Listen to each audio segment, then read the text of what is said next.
Hi. So, just the other day, a certain rank 200 plus, and you know who you are, told me that he doesn't know what a compensator does. So I thought, oh, damn, maybe I should make a video about how to build weapons and do attachments and stuff like that.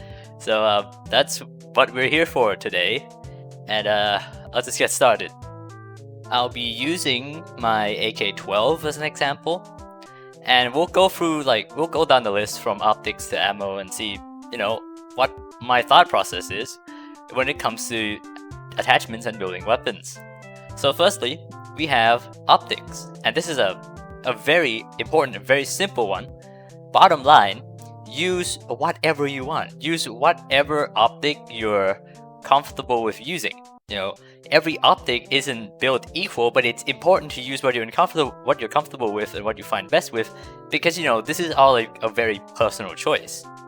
Now, if you got nothing on your head right now, this is what I usually pick on my gun, but it depends on the recoil and the type of gun I'm customizing. Though, in general, my choice is usually Barska Electro, OKP7, or UH Gen 1. Yeah, this is the general sight I use on every single one of my guns, regardless of what category it is, except for snipers. And this is usually the choice I make on automatics. Now, if the gun has some recoil to it, I move down to lower zoom, red dot sights. For example, the Delta or the Cobra EKP sight. These are both low magnification, but it still has a zoom to it. It's good for counteracting some recoil, but still having some zoom. Now, if the gun has way too much recoil for me to control normally, I move down to my, you could say, nuclear option, which is AMT Terminator, or, if I can find it, Kosaku sight. These two have almost no sight magnification. Okay, they changed the Kosaku sight, never mind. It's just the AMT Terminator now, because it has one sight magnification. It has none. It's best dealing with recoil visually. For DMRs and sometimes snipers, I want a sight with some range to it, but I also want to be able to use it for closer ranges. And this usually ends up being the C79.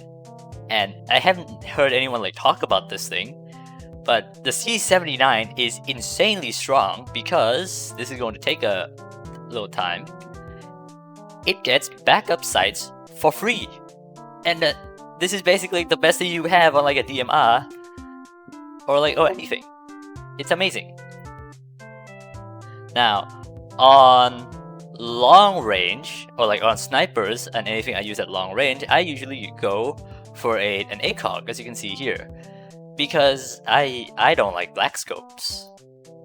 Moving on to barrel attachments, it depends on what I want to prioritize on a gun-to-gun basis, but if you just want an easy solution, just an easy answer to anything, just put a T-brake on it. That's the easiest choice you have. However, to me, there's 3 categories I consider in order, which are suppressors, recoil control, and range. Starting with suppressors, I consider this first because staying off radar is generally pretty safe, and suppressors have their own benefits as well, and I'm just gonna go through them pretty quickly on which one I pick for whatever. A regular suppressor for low recoil rifles, and for snipers in general, because this has very little penalty to anything. I use R2 on most automatics because there's a bit of recoil bonus, recoil buff here and there, and generally the range debuff is pretty negligible. ARS, I use this for high recoil rifles. The ARS has the highest recoil reduction out of every suppressor, but it's also quite slow and heavy. And PBS4, I use this for guns with high rotational kick, seen here in the stats page. And finally, I use Osprey on... Hold on. Yeah, I use Osprey on PDWs because not only is this a good suppressor, it also increases your range a bit. It's quite good. Moving back to the AK-12, we move on to the second category, which is recoil control. I usually do this like if the gun really needs it, or like the recoil just feels really bad. And as I said earlier, T-brake is just a good option. Like, if you don't know what to pick, just pick a T-brake. It's really good. It adds it offers a lot of benefits. But if I'm not really just looking for a T-brake, if I need something more specialized, compensator, if there's a lot of horizontal recoil and it just increases vertical instead.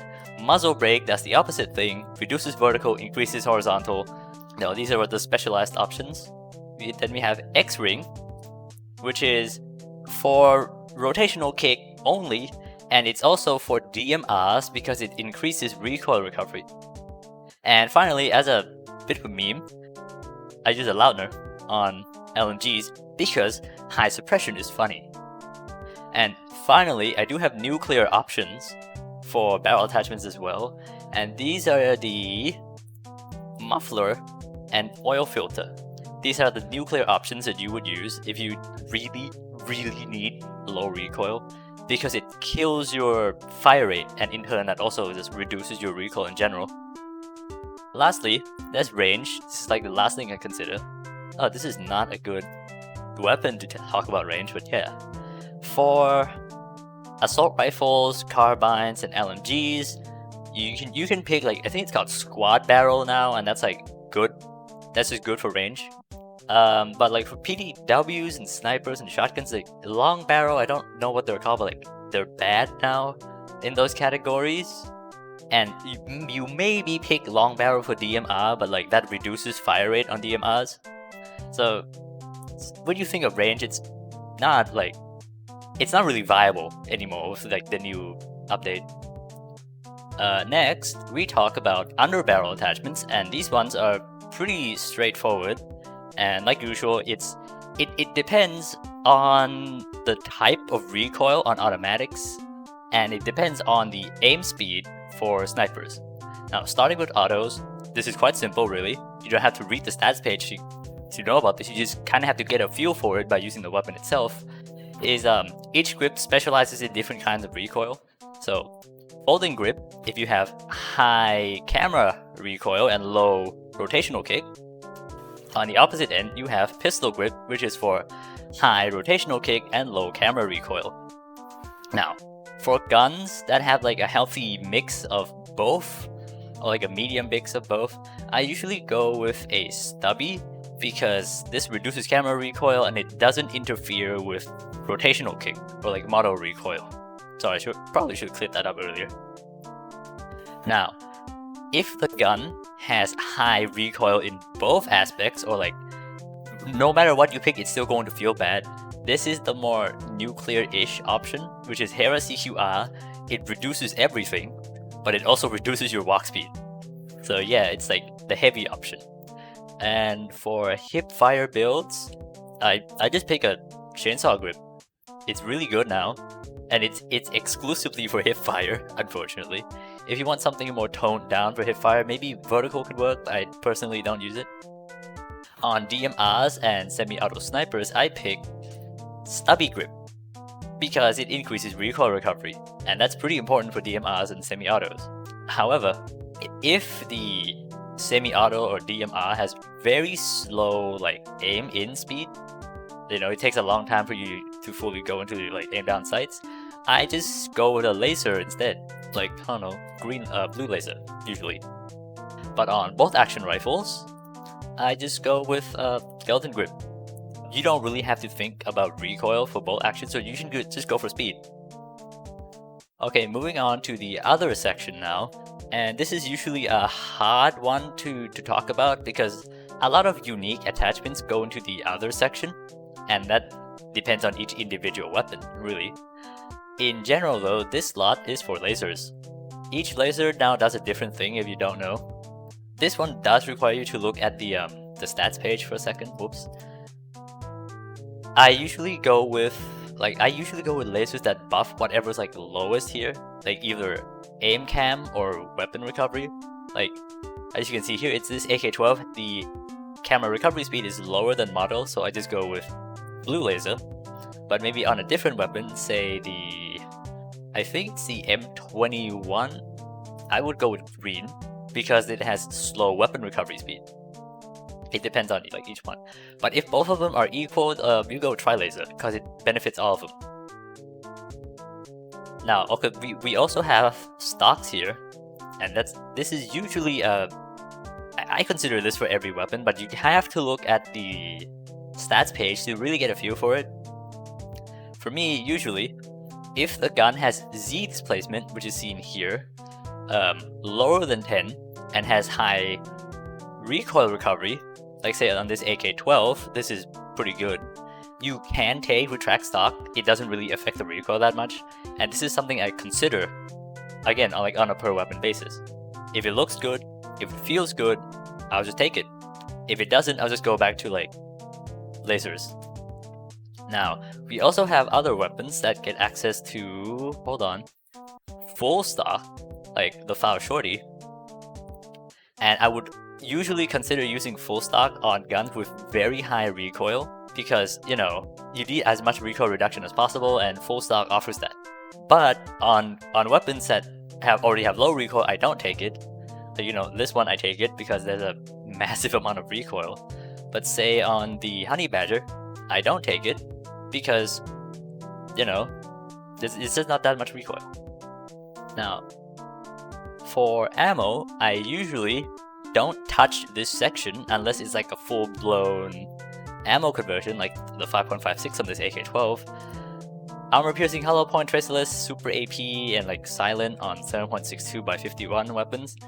Although I do take hollow point on the very few automatics that can two-shot kill to the body, like the FAL Carbine as seen here if I can find it. Yeah, like this has hollow point, does 50 damage, I take it on here because that's crazy. And as a side note, I don't think a lot of people know about this, but tracerless is not free. If you have tracerless unlocked, this is not a free upgrade. It hurts your recoil. Just so you know about that. And yeah, that's it. That's all I have for today, honestly. If you enjoyed this video, please leave a like and subscribe to the channel as it helps a lot. Thank you for watching, and see you next time. Next weapon is probably going to be an SVDS, and I'm going to suffer through that.